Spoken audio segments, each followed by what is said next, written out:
Hi friends, ಎಲ್ಲರಿಗೂ ನಮಸ್ಕಾರ. Please ನನ್ನ ವೀಡಿಯೋಗಳು ನಿಮ್ಗೆ ಇಷ್ಟ ಆದರೆ ಪ್ಲೀಸ್ ಲೈಕ್ ಮಾಡಿ, ಶೇರ್ ಮಾಡಿ, ಕಮೆಂಟ್ಸ್ ಮಾಡಿ. ಪ್ಲೀಸ್ ಸಬ್ಸ್ಕ್ರೈಬ್ ಮಾಡಿ. ನಿಮ್ಮದೊಂದು ಸಬ್ಸ್ಕ್ರೈಬಿಂದ ನಮಗೆ ತುಂಬ ಹೆಲ್ಪ್ ಆಗುತ್ತೆ.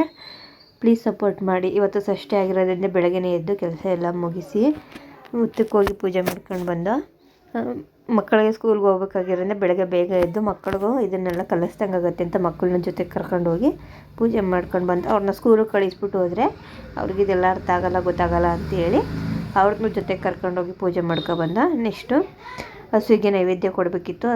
ಹಸು ಮನೆ ಹತ್ರ ಬಂದ ತಕ್ಷಣ ಹಸುವಿಗೆ ನೈವೇದ್ಯ ಕೊಟ್ಟು ಅದಕ್ಕೂ ಪೂಜೆ ಮಾಡಿ, ನನ್ನ ಮಗಳು ಹಸುವಿಗೆ ಪೂಜೆ ಮಾಡೋಕ್ಕೆ ಎದುರುಗೊತ್ತಾ ಇದ್ಲು, ಅವಳಿಗೆ ಮುಡ್ಸೋಕ್ಕೆ ಅಂತೇಳಿ ನಾನು ಪೂಜೆನ ಮಾಡ್ತಾಯಿದ್ದೆ. ಹಸುಗೆ ಅಕ್ಕಿ ಮತ್ತು ಬಾಳೆಹಣ್ಣು ಬೆಲ್ಲನ ನೈವೇದ್ಯ ಕೊಟ್ಟೆ. ಬೆಳಗ್ಗೆನೇ ನೈವೇದ್ಯ ಸ್ವಲ್ಪ ಬಿಸಿ ಇರೋದ್ರಿಂದ ಅವಾಗ ಕೊಡೋಕ್ಕಾಗಿರಲಿಲ್ಲ, ಅದಕ್ಕೆ ಅಕ್ಕಿ ಬಾಳೆಹಣ್ಣು ಮತ್ತು ಬೆಲ್ಲನ ಕೊಟ್ಟೆ. ನೆಕ್ಸ್ಟು ನಾನು ನೈವೇದ್ಯಕ್ಕೆ ಅಂತೇಳಿ ಅವಲಕ್ಕಿ ಉಂಡೆನ ಮಾಡಿದ್ದೆ. ಇದು ಸಿಂಪಲಾಗಿ ಬೇಗ ಮಾಡ್ಕೋಬೋದು. ಯಾವಾಗಲೂ ಕೇಸರಿ ಬಾತು ಪಾಯಸ ಮಾಡ್ತಾಯಿರ್ತೀವಿ ಅಂತೇಳಿ ನಾನು ಈ ಥರ ಮಾಡ್ಕೊಂಡಿದ್ದೆ. ಇವತ್ತು ಯಾವ ಥರ ಮಾಡೋದಂತ ತೋರಿಸ್ತೀನಿ ಬನ್ನಿ. ಮೊದಲು ಒಂದು ಬೌಲ್ಗೆ ಒಂದು ಕಪ್ಪಷ್ಟು ಬೆಲ್ಲ ಹಾಕಿ ಇದ್ರ ಜೊತೆಗೆ ಸ್ವಲ್ಪ ನೀರು ಹಾಕಿ ಕುದಿಸ್ಕೋಬೇಕು. ಇದೇನು ಪಾಕ ಬರಬಾರ್ದು, ಇದೆಲ್ಲ ಕರಗಿ ಸ್ವಲ್ಪ ಗಟ್ಟಿ ಆಗ್ಬೇಕಷ್ಟೇ, ತುಂಬ ಪಾಕ ಬರೋ ಅವಶ್ಯಕತೆ ಇಲ್ಲ. ನಾನು ಅಚ್ಚು ಬೆಲ್ಲ ತಗೊಂಡಿದ್ದೀನಿ. ನೀವು ಬೇಕಾದ್ರೆ ಉಂಡೆ ಬೆಲ್ಲನಾರು ತಗೋಬೋದಿಲ್ಲ, ಅಚ್ಚು ಬೆಲ್ಲನಾರು ತಗೋಬೋದು. ನಾನು 2 ಅಚ್ಚು ಬೆಲ್ಲ ತೆಗೆದು ಪೌಡ್ರ್ ಮಾಡಿ ಹಾಕ್ತಾಯಿದ್ದೀನಿ. ಇದು ಇವಾಗ ನೋಡಿ ಇಷ್ಟ ಆದರೆ ಸಾಕು. ನೆಕ್ಸ್ಟ್ ಇವಾಗ ನಾನು 2 ಕಪ್ಪಷ್ಟು ಅವಲಕ್ಕಿನ ಚೆನ್ನಾಗಿ ಹುರ್ಕೋಬೇಕು. ಅದು ಪೂರಿ ಥರ ಸ್ವಲ್ಪ ಉಬ್ಬೋ ಥರ ಕಮ್ಮಿ ಫ್ಲೇಮಲ್ಲಿ ಇಟ್ಟು ಹುರ್ಕೋಬೇಕು. ಆವಾಗ ಲಾಡು ಸಾಫ್ಟಾಗಿ ಬರುತ್ತೆ, ಇಲ್ಲಾಂದ್ರೆ ಗಟ್ಟಿಯಾಗಿಬಿಡುತ್ತೆ. ನೋಡಿ ಈ ಥರ ಚೆನ್ನಾಗಿ ಎಲ್ಲ ಹುರ್ಕೊಂಡು ಇದನ್ನು ಆರಕ್ಕೆ ಇಟ್ಕೋಬೇಕು. ನಾನು ಒಂದು ತಟ್ಟೆಗೆ ಹಾಕಿ ಸೈಡ್ಗೆ ಎತ್ತಿಟ್ಕೊತಾ ಇದ್ದೀನಿ. ನೆಕ್ಸ್ಟು ಅದೇ ಬಾಣಲೆಗೆ ನಾನು ಅದೇ ಕಪ್ಪಲ್ಲಿ 1 ಕಪ್ಪಷ್ಟು ಕಡಲೆ ಬೀಜನ ತಗೊಂಡಿದ್ದೀನಿ. ಇದನ್ನು ಅಷ್ಟೇ ಚೆನ್ನಾಗಿ ರೋಸ್ಟ್ ಮಾಡ್ಕೋಬೇಕು. ರೋಸ್ಟ್ ಮಾಡಿ ನೀವು ಬೇಕು ಅಂದರೆ ಇದನ್ನು ಸಿಪ್ಪೆ ಎಲ್ಲ ತೆಗಿಬೋದು, ಬೇಡ ಅಂದರೆ ಸಿಪ್ಪೆ ಸಹಿತನೇ ಪೌಡ್ರ್ ಮಾಡ್ಕೋಬೋದು. ನಾನು ಲೈಟಾಗಿ ಸಿಪ್ಪೆ ಎಲ್ಲ ತೆಗೆದು 2 ಆರಿದ್ಮೇಲೆ ನಾನು ಪೌಡ್ರ್ ಮಾಡ್ಕೊತಾ ಇದ್ದೀನಿ. ಇವಾಗ ಆರಾಕ್ಬಿಟ್ಟಿದ್ದೀನಿ. 2 ಆರಿದ್ಮೇಲೆ ನಾನು ಪೌಡ್ರ್ ಮಾಡ್ಕೊತೀನಿ. ಇದು ಬಂದು ಒಂದು ಸ್ವಲ್ಪ ರವೆ ಥರ ಪೌಡ್ರ್ ಆಗಬೇಕು ಅವಲಕ್ಕಿ.